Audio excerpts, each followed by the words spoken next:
Hello friends, welcome back to my channel. My name is Kristen Shane. Today I am joined by my boyfriend Nick, and we're just going to be answering some questions just so you can get to know him a little better. It's taken a very long time for us to finally film this video, but I hope you can get to know him a little better today.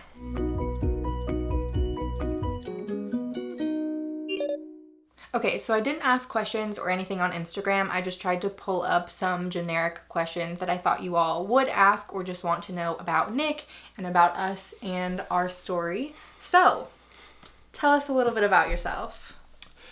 Okay, well, as you said, my name is Nick. I'm 26 years old, so I'm about 3 years older than Kristen.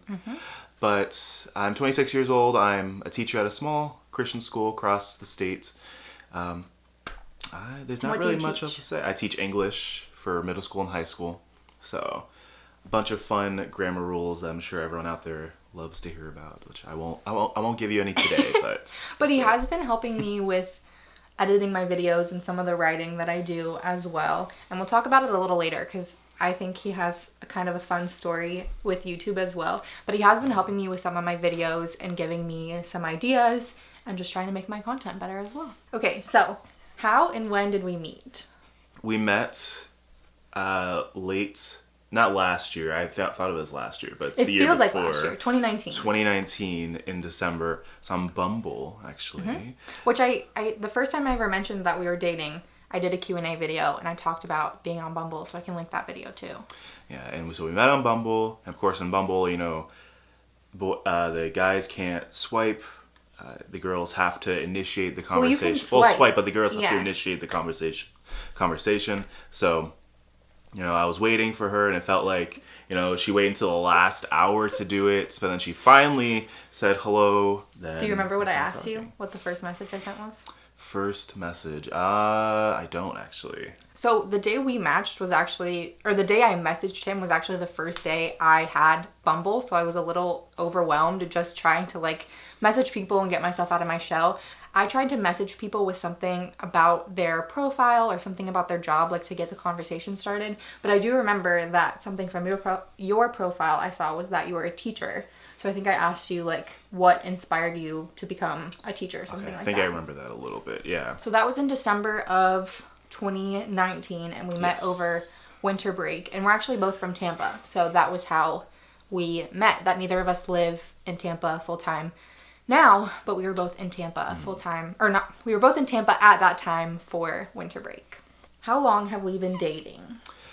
We've been dating, if we count, since we talked, it's been, a year and almost 4 months, but technically since, being boyfriend-girlfriend, a year and a month plus so far, because our anniversary of our year just came up last month. So. Yep, so we've been dating over a year since February, but yeah, we've pretty much been dating since we met, and our first date was in December. Yes. Okay, what's a favorite memory you have with us? Favorite memory that we had a lot of good stuff. I think back through all of last year, think back through even COVID stuff, but I think some of my favorite things were probably right at the beginning of our relationships. Definitely Valentine's Day weekend, just where we were able to, that was right before COVID hit. Oh yeah. And we were able to go out on this mystery picnic thing that I had set up through this company, and we walked all the way through downtown. Downtown St. Pete. Yes, downtown St. Pete. And we got a little food from here and there. Along the way, we saw other things that was really cool. We took pictures. We also went to the Dolly Museum, which was an amazing experience. We ended it with just by the water.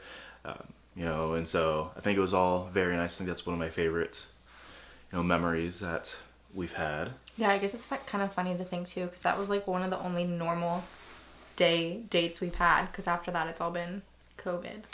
Yeah, I think we've tried to be very creative in our COVID dates, having movie nights, with Disney Plus, they have the thing where you could watch movies if someone's in one place, like in Florida, and someone is in another place in California, they can both watch the same movie at the same time. And say if one of them needs to pause, well, we can pause, and it pauses the movie for the other person as well. So What we've do they done call that. It's like group watch. Yeah, or something like that. It's really cool. Yeah, and that was something I wanted to mention too. That we're long distance. We've been long distance this whole time, and obviously COVID has made things more difficult as well. But that's probably something we'll talk about more in today's video, and then just later on if we ever do more videos together soon, is that we have been long distance.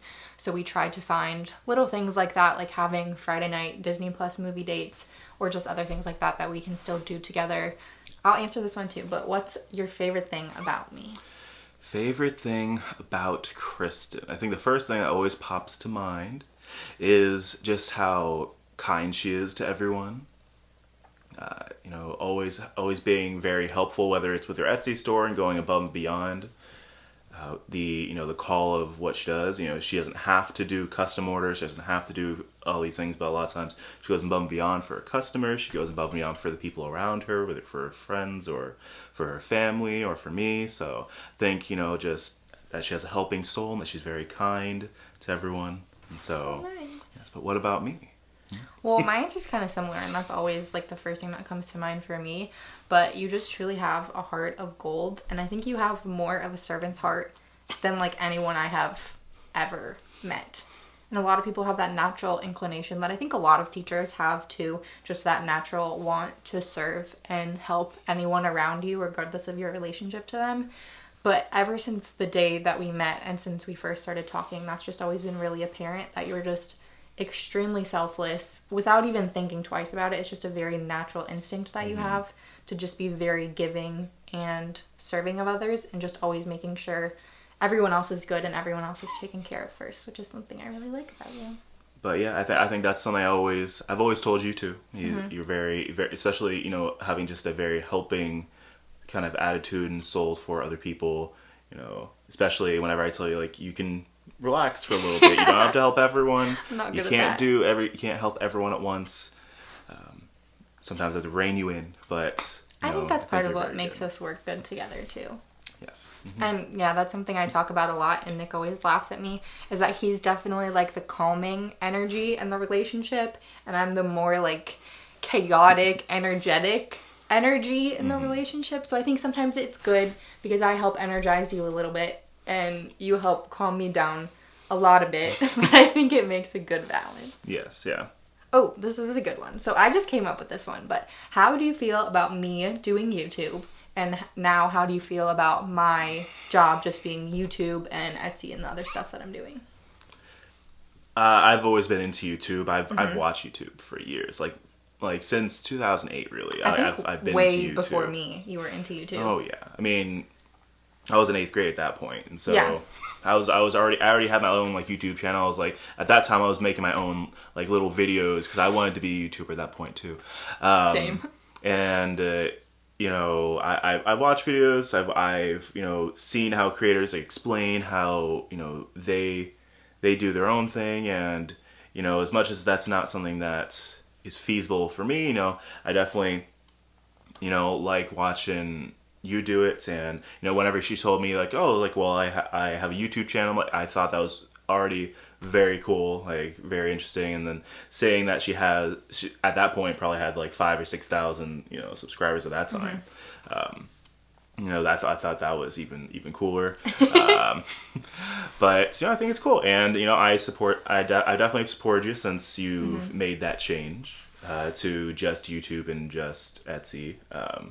And we're trying to work together to figure out the YouTube algorithm and seeing what can work out. But yeah, I think it's an exciting adventure. It's a lot of hard work, but it's an exciting adventure to do. Yeah, and I think it's really cool that you have a background like you made little YouTube videos with your friends, but you also kind of always had that natural, like you were always very naturally curious about how YouTube worked and about how YouTubers worked and made like a living from their videos and stuff, and about why they were posting what they were posting and how they were growing their channels and stuff. But yeah, I remember being nervous. It's always kind of a weird feeling when you first share your YouTube channel or blog with someone new that you meet, because it's this very personal part of you that's not something a lot of people do, but I definitely remember that you always thought it was really cool and never made me feel awkward about it or anything, just because that was something that you had experience in and something that you enjoyed too. And YouTube is still something I watch literally hours a day. Even though I'm a teacher, I probably should be working more. I still watch YouTube a lot, and it's something that like it's replaced TV at this point for me. And so yeah, I think it's very, very fun and very exciting. Well, and I think also too, one more thing, and then we'll go to the next question, is that you've always been interested in YouTube, and I have as well, since I originally had my channel like when I was 16. I've talked about that before, and just from watching YouTube. But then I also started these other things like my blog and Etsy and Instagram that kind of took more of my focus off YouTube, but you've still had your main focus being YouTube and kind of figuring out how people do that. So I think that's part of why you're so helpful with my stuff too, is because you've always been very focused on YouTube when I've been trying to work on a bunch of other projects too. It's a good thing I'm like, she calls me her YouTube manager. Nick. So, you know, because I try to help her, give her ideas, and even though it seems like I'm pushing her to do other stuff all the time, sometimes I gotta, so just to get her to go. A lot of the ideas that you give me are stuff I've already used, and have already made an improvement in the way that I work and in kind of creating this new schedule with me making videos every week and working for myself. And I think something a lot of entrepreneurs or anyone who works for themselves struggle with is being able to kind of get ideas out of your head and bounce them off of other people. So that's always been something that's really, really helpful for me, is just to have somebody I can talk to about this kind of stuff, because when you're doing everything all on your own, you kind of get too close to things to be able to see clearly sometimes, or to come up with new ideas or new ways of doing things. So that's been really helpful because you are so interested in it too. Okay, so next is something you've learned from dating me, and or something you've learned from a year of doing long distance now. What was nice about us already being long distance, and the year that happened in 2020, was that, you know, say if we weren't long distance already, we were forced to have to be long distance during COVID anyways. And so we already had some experience, like a month or two of experience of being long distance anyways before COVID started. And I think that definitely helped us, you know, be sort of ahead of the game with that. You know, it was still challenging, it was still hard, but I do think that overall, aside from some bumps in the way that I think we did a really good job at, you know, coping with not being able to see each other, especially during the summer when we were both in the same little town. When things were like the worst last summer. But, something we learned is being able to, or something I learned, I should say, is just being able to do some of the small things, especially, being 4 hours away, at least sometimes from you. Doing the small things to try to either brighten up your day or to do stuff with you, like the movie nights. That was, not to take the recognition for it, but like that was my idea for it, to do the movie nights and have us both on FaceTime and to watch the movie together, or to do all these other little things, just because a lot of times little things can help those long distance times, like even like sending a letter or playing a game like Stardew Valley with each other, or Animal Crossing, which everyone was playing Animal Crossing during COVID. We played a lot of Animal Crossing. But it was, I think that's some things I learned, and just always being communicative with each other, I think is a big thing that I know I had to try to overcome, because I'm a very introverted person. And I a lot of times just keep any emotions to myself, and so a lot of times that's something I've had to do with you, is be a little more open with you, especially if I'm upset about something or if something's bothering me. I try to be a little more open. So that's some stuff that I've learned from over the year. I'm sure there's other stuff too, but those are the first few things that definitely come to mind. Fun fact, I guess, about us is that we're both introverts, which I think we knew pretty early on. But then we also took that 16 personalities test and the Hogwarts house test, might I add. And we had the exact same personality type. I don't remember what the letters were. I forget. Mine had changed a lot, but the one that's like INTJ, you get a 4-letter personality type. We had the same personality type, and we had the same Hogwarts house. Yeah, we were Ravenclaw, I think. Which was also weird for me because I'd been Hufflepuff my whole life. And I had the same personality type when I had taken it a few years ago. And it had changed, but we had the same one. And apparently we're both Ravenclaws. Yeah. And you know, a little side note, I just watched all of the Harry Potter movies for the first time. You know, I'd watched the first 3 all the way up to the Prisoner of Azkaban. And I lost interest in them when I was younger. And then she had read through all the books in like 2 days. Not really, like a week. Like and 2 or 3 all weeks. right, so like a week and a half maybe. And she says, "Okay, I'm gonna watch the movies next." And I was like, "Oh, you know what? Sure." I haven't watched all of the movies, and I forgot how much I had watched. And so I watched the first 3. I'm like, okay, I've seen these. I sort of remember what happens. But things then from movie 4 to the rest of it, I had never seen before, and it was a lot better than I expected. And so I know she was very excited for that. So, definitely, if you haven't seen them, I would recommend them. And I think definitely my favorite characters in that were Neville and Luna Lovegood, just because of how she talks. Really, that's all. But, and you haven't read the books, so that's from someone who no. didn't grow up with Don't Harry have Potter, time to. didn't read the books, and you still really enjoyed the movies. Yeah. Which I'm very biased. They're some of my favorite books from my whole life and some of my favorite movies, but I'm glad you could enjoy them too. I still have to watch the 7th movie, so I'll probably get that done this weekend. Yes. Okay, one final question, and I can answer this one as well. Some advice that you would give to your younger self. Just about dating? No, Or just life advice you would give to your younger self if you life advice. Even 10 years ago, being 16, don't be too serious. Don't be, because I was definitely just very, very serious. I was one of those that I didn't want to get in trouble in school, but I was just very, very just serious about a lot of things. I didn't let myself enjoy some stuff. And it taken me years to sort of break out of that shell. I was already very shy, especially after high school, getting to college. After my first even couple years of college, I thought to myself, like, I need to break out of this shell. I need to get a little bit, I can still be serious, but there's times to be serious and times just to let yourself relax. And I think I never let myself relax before. So I think definitely I've learned that over the years, and I would definitely tell my 16-year-old self, hey, Nick, just take a chill pill, like bring it down a little bit. And yeah, I think that's one of the biggest things that I would have told myself. I think that's advice that I still need, to be honest. She's so tired. Okay, some advice I would give to my younger self would definitely be to not be so serious as well. I was always extremely focused on my school, and that was always my number one priority as long as I was in school, all the way through college as well. And I think 2 other things I would tell myself are that whatever is meant to happen will happen, and whatever is for you will not pass you. That's something I still live by to this day. And I think the other thing I would tell my younger self, probably around like young high school age as well, like 14, 15, is that if you're doing things you enjoy, you're never wasting your time. And I've always been a very creative person, and I've always had creative hobbies and things that I enjoy. I was a dancer my whole life growing up.